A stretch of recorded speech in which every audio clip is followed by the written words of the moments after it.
દિલ્હીના ઐતિહાસિક લાલ કિલ્લા મેદાનમાં યોજાયેલા જનજાતીય સમાગમ 2026માં દેશભરમાં જનજાતિ સમાજના લોકો એકત્રિત થયા હતા. જનજાતિ સુરક્ષા મંચ ગુજરાત દ્વારા જાહેર કરાયેલા પ્રેસ નિવેદન મુજબ સમગ્ર જનજાતીય સંસ્કૃતિ, પરંપરા અને બંધારણ અધિકારીઓના સંરક્ષણનો મુદ્દો કેન્દ્ર સરકારે રહ્યો હતો. કેન્દ્રીય ગૃહમંત્રી અમિત શાહે પણ કાર્યક્રમમાં હાજરી આપી હતી. દિલ્હીના લાલ કિલ્લા મેદાનમાં યોજાયેલા જનજાતિ સમાગમ 2026માં દેશના વિવિધ રાજ્યોમાંથી મોટી સંખ્યામાં જનજાતિ ભાઈ બહેનો ઉપસ્થિત રહ્યા હતા.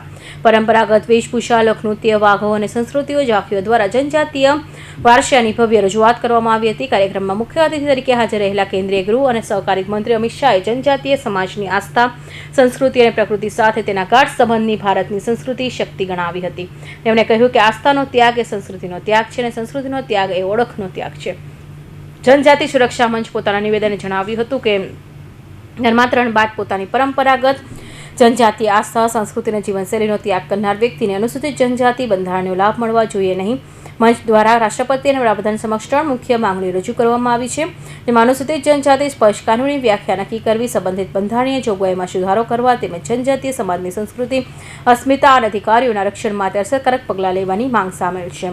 જનજાતિ સુરક્ષા મંચે જણાવ્યું કે આ મુદ્દો માત્ર અનામત કે કાનૂની જોગવાઈઓ પૂરતો મર્યાદિત નથી, પરંતુ કરોડો જનજાતિ લોકોની ઓળખ, પરંપરા અને અસ્તિત્વ સાથે જોડાયેલો પ્રશ્ન છે. સમાગમનો સમાપન જનજાતીય સમાજના અધિકારીઓ અને સંસ્કૃતિ વારસાનો સંરક્ષણ સંકલ્પ સાથે કરવામાં આવ્યો હતો. અતિ આનંદ અને ખુશી થાય તમારા આદિવાસી સમાજના આઇકોન ભગવાન બિરસા મુંડાની 150મી જન્મ જયંતિના ઉપલક્ષમાં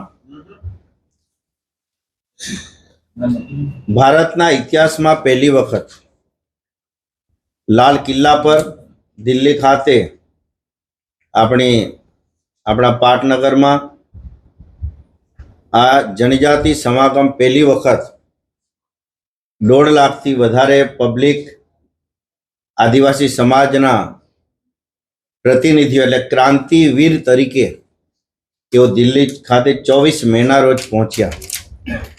આખા ભારત દેશમાંથી 500 કરતાં વધારે જનજાતિ સમાજ,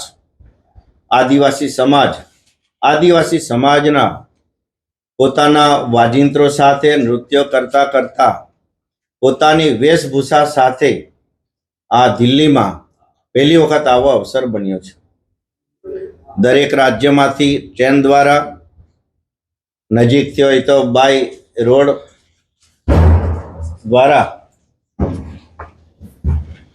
પોતે સ્વેચ્છાએ સ્વખર્ચે ટિકિટના પૈસા ટ્રેનમાં પોતાના કાઢીને આપણા દક્ષિણ ગુજરાતમાંથી પણ એક ટ્રેન, નવસારી સુરતથી લઈને એક, ભરૂચ નર્મદાથી બીજી ટ્રેન અને દાહોદ ગોધરાથી ત્રીજી ટ્રેન, આવી રીતે ગુજરાતમાંથી પણ 3 ટ્રેનો મારફત એવા જનજાતિ સમાજના પ્રતિનિધિઓ હતા કે જેમણે પહેલી વખત ટ્રેનમાં બેસવાનો મોકો મળ્યો.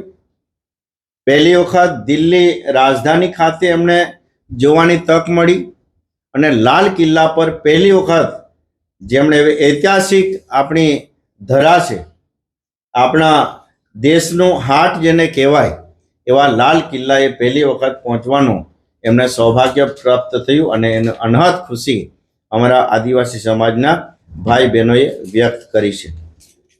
આ વિષયની ઉપસ્થિતિ થઈ એની મારે ટૂંકમાં માહિતી આપું, બાકી કદાચ રહેશે તો અમારા માનનીય મંત્રી શ્રી યોગેશભાઈ ગામિતજી આપણને આપશે. જનજાતીય સમાજની ઓળખ, સંસ્કૃતિ અને બંધારણ અધિકારનો સંરક્ષણ માટે લાલ કિલ્લા મેદાને ઉઠેલો અવાજ હવે રાષ્ટ્રીય સ્તરે ચર્ચાનો વિષય બન્યો છે. Suresh Rathod, Hind TV news, Bardoli.